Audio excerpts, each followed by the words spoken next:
যদি হতে হয় তাহলে বাজ হবেন, কিন্তু কখনোই তোতা হবেন না। তোতা এত কথা বলে অনেক বেশি, কিন্তু বেশি উঁচু পর্যন্ত উঠতে পারে না। আর বাজ বলে অনেক কম, কিন্তু সবার থেকে বেশি উঁচুতে ওড়ে।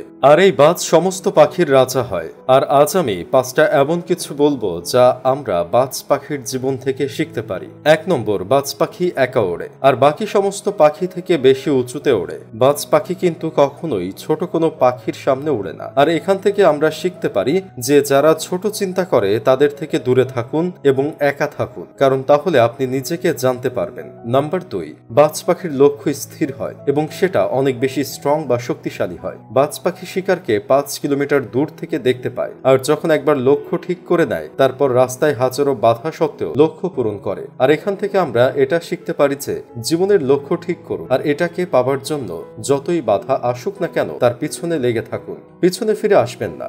নাম্বার 3, বাজ পাখি কখনোই মৃত পাখি খায় না, সবসময় জীবিত প্রাণী শিকার করে।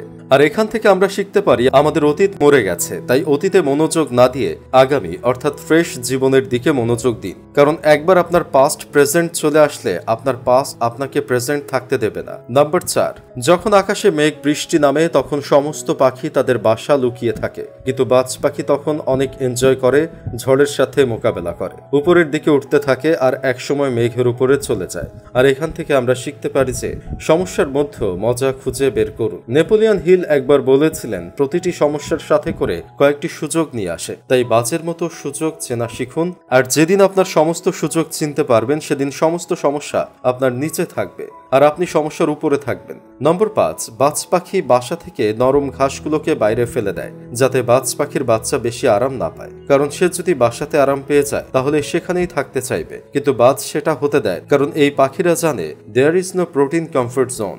আর আমরা মানুষ হবার পরও এটা বুঝতে চাই না। আমি যত বেশি কমফোর্ট জোনে থাকবো তত আগামী জীবন বেশি আনকমফোর্টেবল হয়ে যাবে। তো বন্ধুরা, এই ছিল 5টি শিক্ষা যা আমরা একটি বাজ পাখির কাছ থেকে শিখতে পারি।